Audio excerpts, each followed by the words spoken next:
صلی علی رسوله الکریم اما بعد فاعوذ باللہ من الشیطان الرجیم بسم اللہ الرحمن الرحیم قالت یا ایها الملأ انی القی الی کتاب کریم انه من سلیمان وانه بسم اللہ الرحمن الرحیم آمنت باللہ صدق اللہ العظیم۔ میرے قابل صدر احترام محترم عزیز و دوست اور بزرگ، مسلمان ہونے کی حیثیت سے ہم اپنے ہر کام کی ابتدا بسم اللہ الرحمن الرحیم کے ذریعے سے کرتے ہیں۔ اب ہمیں ہر کام کی ابتدا کے اندر بسم اللہ الرحمن الرحیم پڑھنے کا حکم کیوں دیا گیا ہے، اور اس بسم اللہ الرحمن الرحیم پڑھنے کے فوائد کیا ہیں، اور بسم اللہ الرحمن الرحیم کی فضیلت کیا ہے، آج کا میرا موضوع سخن یہی ہے۔ میرے محترم عزیز و دوستوں بزرگوں، زمانہ جاہلیت کے اندر جب تک کہ قرآن نازل نہیں ہوا تھا، حضور اکرم صلی اللہ علیہ وآلہ وسلم کو نبوت نہیں ملی تھی، مختلف بتوں کی عبادت کی جاتی تھی، اور اس زمانے کے لوگ اپنے ہر کام کی ابتدا کے اندر جس بت کی وہ عبادت کرتے تھے اسی کا نام لے لیا کرتے تھے۔ اللہ تبارک و تعالیٰ کا جب پہلا حکم آیا اور قرآن کا جب پہلا پیغام آیا، اقرأ بسم ربک الذی خلق، پڑھیے اللہ کے نام کے ساتھ، اس کے بعد زمانہ جاہلیت کی اس رسم کو مٹا دیا گیا۔ خود حضور اکرم صلی اللہ علیہ وآلہ وسلم بھی اس وحی کے نازل ہونے سے پہلے اپنے ہر کام کی ابتدا کے اندر بھی اسمک اللہم پڑھا کرتے تھے۔ کوئی مکتوب لکھتے تھے تو اس کی ابتدا کے اندر بھی اسمک اللہم پڑھا کرتے تھے۔ کوئی کام شروع کرتے تھے تو اس کی ابتدا کے اندر بھی اسمک اللہم پڑھا کرتے تھے۔ لیکن جب اللہ تبارک و تعالیٰ کا قرآن نازل ہوا، اقرأ بسم ربک الذی خلق، اس کے بعد تاجدار مدینہ احمد مجتبیٰ صلی اللہ علیہ وآلہ وسلم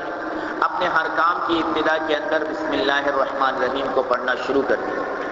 اور آپ صلی اللہ علیہ وسلم نے اس تواتر کے ساتھ اس عمل کو اختیار کیا کہ اس عمل کو سنت کا درجہ مل گیا۔ اور میرا محترم عزیز و دوستوں بزرگوں، محمدی ہونے کی حیثیت سے میرا اور آپ کا بھی یہ فرض بنتا ہے کہ ہم بھی اپنے ہر کام کی ابتدا کے اندر بسم اللہ الرحمن الرحیم کو پڑھا کریں۔ بسم اللہ الرحمن الرحیم کے اندر اللہ تبارک و تعالیٰ کے 3 نام ہیں۔ اس میں سب سے پہلا جو نام ہے وہ اللہ ہے، یہ اللہ تعالیٰ کا اسم ذاتی ہے۔ باقی اللہ تعالیٰ کے جتنے بھی نام ہیں وہ اسم صفاتی ہیں، یعنی کہ کوئی آدمی اپنا نام صرف رحمان تو رکھ سکتا ہے، صرف رحیم بول کر بھی بلا دیا جاتا ہے۔ بسا اوقات ایک آدمی کا نام عبد الجبار ہے، ہم اسے جبار کہہ کر پکار لیتے ہیں۔ بسا اوقات ایک آدمی کا نام جو ہے وہ حبیب الرحمن ہے، حبیب کہہ کر پکار لیتے ہیں۔ لیکن کوئی بھی آدمی اپنا نام اللہ نہیں رکھ سکتا، یہ اللہ تبارک و تعالیٰ کا اسم ذاتی ہے، اور اللہ تبارک و تعالیٰ کا یہ نام اتنا بابرکت ہے کہ صرف قرآن کریم کے اندر 3260 مرتبہ کم و بیش اس نام کو مقرر لایا گیا ہے۔ اور آپ صلی اللہ علیہ وسلم نے ارشاد فرمایا کہ جب تک یہ نام دنیا میں باقی رہے گا، یعنی جب تک دنیا میں کوئی ایک آدمی بھی اللہ اللہ کہنے والا باقی رہے گا، اس وقت تک قیامت قائم نہیں ہوگی۔ بسم اللہ الرحمن الرحیم میں جو دوسرا نام ہے وہ رحمان ہے۔ رحمان جو ہے یہ اللہ تبارک و تعالیٰ کا اسم صفاتی ہے، اور یہ اللہ تبارک و تعالیٰ کی صفت رحمت کا مظہر ہے، اور اس کا تعلق جو ہے وہ دنیا کے بڑے بڑے امور سے ہے۔ دنیا کے اندر انسانوں کا آپس میں محبت کرنا اسی ایک نام کی برکت کی وجہ سے ہے۔ حضور اکرم صلی اللہ علیہ وآلہ وسلم کا فرمان ہے کہ اللہ تبارک و تعالیٰ کی 100 سے بھی زائد رحمتیں ہیں، اور ان 100 سے بھی زائد رحمتوں میں سے ایک رحمت کا ایک حصہ اللہ تبارک و تعالیٰ نے اس دنیا میں نازل فرمایا ہے، اور اسی ایک حصے کی برکت سے ساری دنیا کے لوگ آپس میں محبت کرتے ہیں۔ بسم اللہ الرحمن الرحیم کے اندر جو اللہ تبارک و تعالیٰ کا تیسرا نام ہے وہ رحیم ہے، یہ بھی اللہ تبارک و تعالیٰ کی صفت رحمت کا مظہر ہے، اور اللہ تبارک و تعالیٰ کا صفاتی نام ہے۔ لیکن فرق اتنا ہے کہ لفظ رحمان جو ہے اس کا تعلق دنیاوی امور کے ساتھ ہے، اور رحیم جو ہے اس کا تعلق آخرت کے امور کے ساتھ ہے۔ دنیا کے اندر کسی کو رشد و ہدایت کا مل جانا یہ اللہ تبارک و تعالیٰ کے رحیم ہونے کی وجہ سے ہے۔ دنیا میں کسی انسان کو ایسے اعمال کرنے کی توفیق ملنا کہ جن اعمال کی برکت سے وہ انسان جنت میں جانے والا بن جاتا ہے، یہ اللہ تبارک و تعالیٰ کی صفت رحیم کی برکت سے ہے۔ اور اسی طرح اللہ تبارک و تعالیٰ آخرت میں اگر کسی گناہ گار پر اپنی رحمت کو نازل فرما کر معاف فرما دیں گے تو یہ بھی اللہ تبارک و تعالیٰ کی صفت رحیم ہی کی برکت سے ہوگی۔ بہرحال میرے محترم عزیز و دوستو اور بزرگ، شریعت مطہرہ نے مسلمانوں کو یہ جو حکم دیا ہے کہ اپنے ہر کام کی ابتدا بسم اللہ الرحمن الرحیم سے کیا کرو، یہ در حقیقت مسلمانوں کا رخ اللہ تبارک و تعالیٰ کی ذات کی طرف موڑ دیا گیا ہے کہ جب مسلمان صبح شام اپنے رب کو یاد کرے گا، اپنے رب کا نام لے گا، تو اپنے خالق اور مالک کی محبت کو یہ اپنے دل میں اور بھی زیادہ پیدا کرنے والا بن جائے گا۔ یہی وجہ ہے میرے محترم عزیز و دوستو اور بزرگوں، سرکار دو عالم صلی اللہ علیہ وآلہ وسلم سیدنا ابو ہریرہ رضی اللہ تعالی عنہ سے ارشاد فرمائے کہ ابو ہریرہ، جب تم وضو کرنے لگو تو بسم اللہ الرحمن الرحیم پڑھ لیا کرو، جب تک تم باوضو رہو گے ایک فرشتہ مستقل تمہاری نیکیاں لکھتا چلا جائے گا۔ اور ارشاد فرمایا کہ ابو ہریرہ، جب تم سواری پر سوار ہونے لگو تو بسم اللہ الرحمن الرحیم پڑھ لیا کرو، اس سواری کے ہر قدم پر اللہ تبارک و تعالیٰ تم کو ایک نیکی عطا فرمائے گا۔ اور ارشاد فرمایا ابو ہریرہ، جب تم کشتی پر سوار ہونے لگو تو بسم اللہ الرحمن الرحیم پڑھ لیا کرو، جب تک تم کشتی پر سوار رہو گے ایک فرشتہ مستقل تمہاری نیکیاں لکھتا رہے گا۔ میرے محترم عزیزوں، خود قرآن گواہ ہے کہ سیدنا نوح علیہ السلام نے آدھی بسم اللہ پڑھی، بسم اللہ مجریہا و مرساہا ان ربی لغفور الرحیم۔ اللہ تبارک و تعالیٰ نے طوفان نوح سے نجات عطا فرما دی آدھی بسم اللہ پڑھنے کی وجہ سے۔ تو جو مسلمان پوری بسم اللہ پڑھے، بسم اللہ الرحمن الرحیم، تو سوچئے کہ اللہ تبارک و تعالیٰ کس طرح اس مسلمان کو نجات عطا نہیں فرما سکتے۔ ایک صحابی رضی اللہ تعالی عنہ آپ صلی اللہ علیہ وسلم کی خدمت میں حاضر ہوئے، فرمایا یا رسول اللہ، ہم کھانا کھاتے ہیں لیکن ہمارا پیٹ نہیں بھرتا۔ آپ صلی اللہ علیہ وسلم نے پوچھا کیا تم اکیلے اکیلے کھانا کھاتے ہو؟ فرمایا جی ہاں یا رسول اللہ، ہم کھانا جدا جدا اکیلے اکیلے کھاتے ہیں۔ اللہ کے رسول نے فرمایا ایک تو تم کھانا مل کر کھایا کرو، سب اکٹھے بیٹھ کر کھانا کھایا کرو، اور دوسرے نمبر پر کھانے کی ابتدا میں بسم اللہ الرحمن الرحیم پڑھ لیا کرو۔ جب تم یہ عمل کرو گے تو اللہ تبارک و تعالیٰ تمہارے کھانے کے اندر برکت کو پیدا فرما دے گا۔ میرے محترم عزیز و دوستو اور بزرگوں، اس کی فضیلت کے بارے میں کیا کہنا؟ آپ صلی اللہ علیہ وسلم کا فرمان ہے کہ اللہ تبارک و تعالیٰ نے 10 چیزوں کے ساتھ جو ہے وہ زینت عطا فرمائی ہے۔ آسمان کو ستاروں کے ذریعے سے زینت عطا فرمائی، اسی طرح فرمایا کہ جنت کو حور و قصور کے ذریعے سے زینت عطا فرمائی، ملائکہ کو جبرائیل امین کے ذریعے سے زینت عطا فرمائی، انبیاء اکرام کو تاجدار مدینہ احمد مجتبیٰ صلی اللہ علیہ وسلم کے ذریعے سے زینت عطا فرمائی، مساجد کو بیت اللہ کے ذریعے سے زینت عطا فرمائی، دنوں کو جمعۃ المبارک کے ذریعے سے زینت عطا فرمائی، راتوں کو لیلۃ القدر کے ذریعے سے زینت عطا فرمائی، مہینوں کو رمضان المبارک کے ذریعے سے زینت عطا فرمائی، اور قرآن کو میرے محترم عزیز و دوستو اور بزرگوں، تمام کتابوں کو قرآن کے ذریعے سے زینت عطا فرمائی، اور قرآن کو بسم اللہ الرحمن الرحیم کے ذریعے سے زینت عطا فرمائی۔ فرمایا احمد مجتبیٰ صلی اللہ علیہ وسلم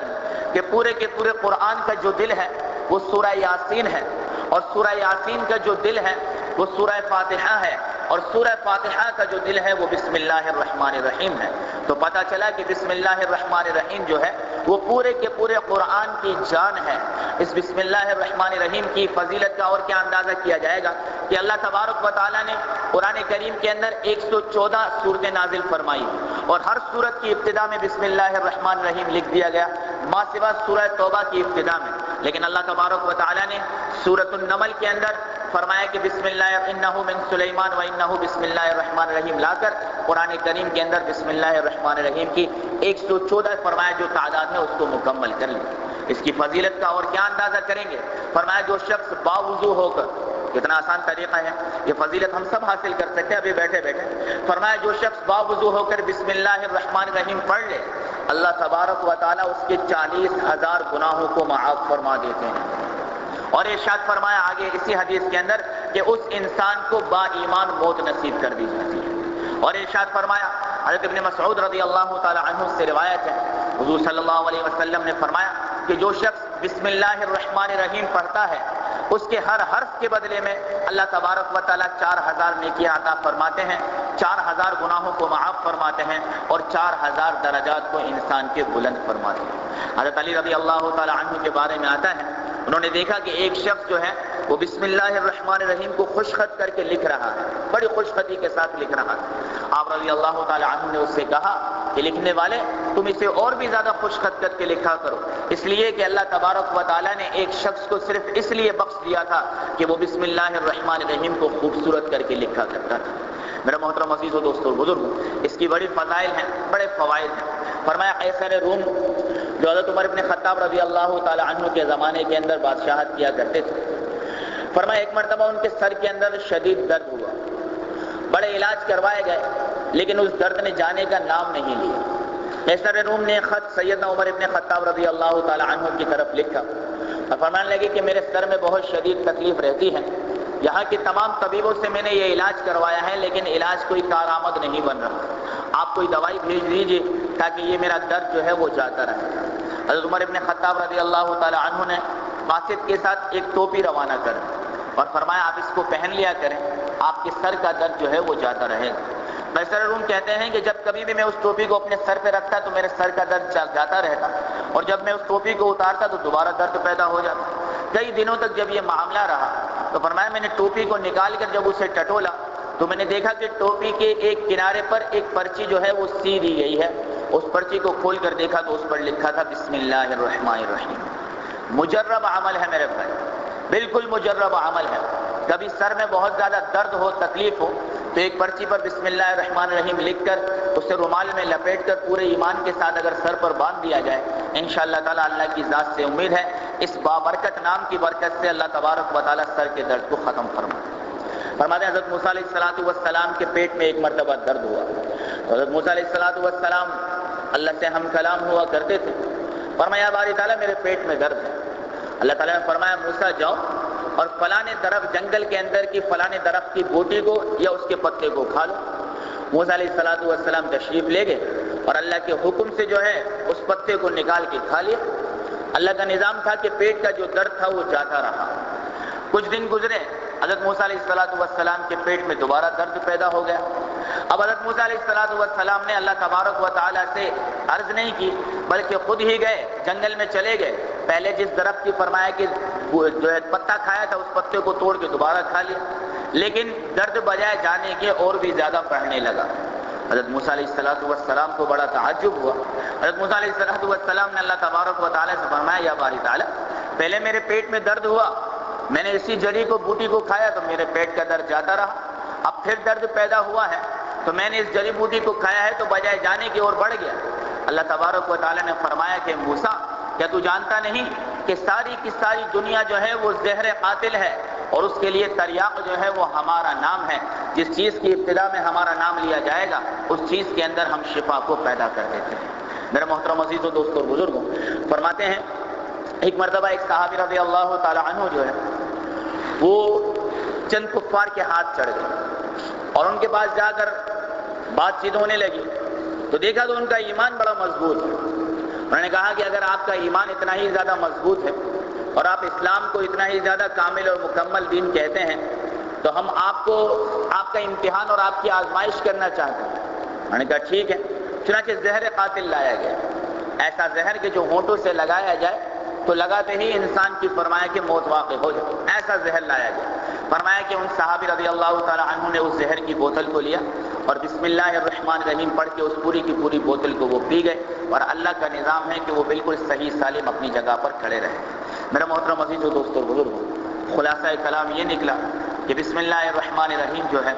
وہ فوائد اور برکات کے اعتبار سے دنیا اور آخرت دونوں اعتبار سے کامیابی کی ضمانت ہے۔ جو کوئی بھی مسلمان اپنے کام کی ابتدا کے اندر بسم اللہ الرحمن الرحیم کو پڑھ لے گا، اللہ تبارک و تعالیٰ اس کام کے اندر برکت پیدا فرما دے گا۔ خود حضور صلی اللہ علیہ وسلم کا فرمان ہے کہ جس کام کی ابتدا کے اندر بسم اللہ الرحمن الرحیم نہ پڑھی جائے وہ کام بے برکت ہو جایا کرتا ہے۔ مثال سے بات سمجھاتا ہوں کہ جس طرح دنیا کے اندر ایک حکومت کا نشان ہوتا ہے، وہ جس چیز پر لگ جایا کرے وہ چیز گورنمنٹ کی تحویل میں آ جایا کرتی ہے، اسے کوئی چیز تکلیف نہیں پہنچا سکتی، پوری کی پوری آرمی، پوری کی پوری پولیس، رینجرز جو ہے وہ اس کی حفاظت میں لگتی ہے۔ کیوں؟ کہ اس کے اوپر جو ہے وہ حکومت کی نشانی اور حکومت کا اسٹیمپ لگا ہوا ہے۔ اسی طرح بسم اللہ الرحمن الرحیم میرے محترم عزیزوں دوستوں اور بزرگوں، اللہ تبارک و تعالیٰ کی طرف سے عطا کیا گیا ایک شاہی نشان ہے۔ جس کام کی ابتدا میں ہم بسم اللہ الرحمن الرحیم پڑھ لیں گے وہ کام اور وہ چیز اللہ تبارک و تعالیٰ کی حفاظت اور تحویل میں آ جایا کرے گی۔ اس لیے میرا محترم عزیزوں، مسلمان ہونے کی حیثیت سے میرا اور آپ کا یہ فرض بنتا ہے کہ ہم اپنے ہر کام کی ابتدا بسم اللہ الرحمن الرحیم سے پڑھیں، خصوصاً اپنی اولاد کو اس چیز کی عادت ضرور ڈالیں۔ کھانا کھانے بیٹھے ہیں، ایک تو کوشش کریں اکٹھا کھانا کھایا جائے، دوسرے نمبر پر میرے محترم عزیزوں کھانے کی ابتدا میں بسم اللہ الرحمن الرحیم پڑھنے کی عادت ہم خود بھی ڈالیں اور اپنی اولاد کو بھی اس کی ترغیب دیا کریں کہ بیٹا بسم اللہ الرحمن الرحیم کے ذریعے سے کام شروع کیا کرو۔ اس سے میرے محترم عزیز ایک تو اولاد کی تربیت بھی ہوگی اور دوسرے نمبر پر وہ اولاد جو ہے وہ اللہ کے نام سے انس پیدا کرنے، اللہ کے نام سے تعلق پیدا کرنے والی بن جائے۔ خالصتاً اسی مناسبت سے کہ اللہ کے نام سے جو کام شروع کیا جاتا ہے وہ کام بابرکت ہوتا ہے، ہر شر فتنے اور فساد سے محفوظ رہتا ہے اور اس کے اندر اللہ تبارک و تعالیٰ برکت پیدا کرتے ہیں۔ ہم نے بھی اپنے اس فجر کے بیانوں کی ابتدا اسی اللہ کے پاک و مبارک نام کی فضیلت اور فوائد کو آپ حضرات کے سامنے رکھتے ہوئے کی، اور ہمارا فرض بنتا ہے میرے محترم عزیزوں کہ ہم اللہ کے اس نام کے ساتھ اپنے تعلق کو قائم کرنے والے بن جائیں اور اللہ تبارک و تعالیٰ کے اس نام کو لمحہ ب لمحہ اپنی فرمائے زبان سے ایسا جاری کریں کہ کھاتے وقت بھی بسم اللہ ہو، پیتے وقت بھی بسم اللہ ہو، کپڑے پہنتے وقت بھی بسم اللہ ہو، اور اسی طرح فرمایا کہ دکان پر جاتے وقت بھی بسم اللہ ہو، دکان کا شٹر اٹھاتے وقت بھی بسم اللہ ہو، گھر میں داخل ہوتے وقت بھی بسم اللہ ہو۔ اتنا یہ نام زبان پر چڑھ جائے میرے محترم عزیزوں کہ جب روح نکلنے لگے تب بھی زبان سے بسم اللہ الرحمن الرحیم نکلے، جب اللہ کے دربار میں حاضر ہوں حشر کے میدان میں تب بھی بسم اللہ الرحمن الرحیم پڑھ کے حاضر ہوں، جب اللہ تبارک و تعالی ہمارا نامہ اعمال سیدھے ہاتھ میں عطا کرے تو ہم بسم اللہ الرحمن الرحیم لے کر چلنے والے بنیں۔ ایسے عمل بن جائے میرے محترم عزیزوں کہ پل صراط پر جب پہلا قدم رکھیں تو بسم اللہ الرحمن الرحیم پڑھ کے رکھیں، اور اللہ تبارک و تعالیٰ کے حکم سے جب جنت میں داخل ہوں تو تب بھی زبان سے بسم اللہ الرحمن الرحیم نکلے۔ اللہ تبارک و تعالیٰ مجھے اور آپ کو اپنے تمام کے تمام اعمال کو خالصتاً اللہ ہی کی ذات کے لیے کرنے کی توفیق عطا فرمائے۔ وآخر دعوانا ان الحمد للہ رب العالمین۔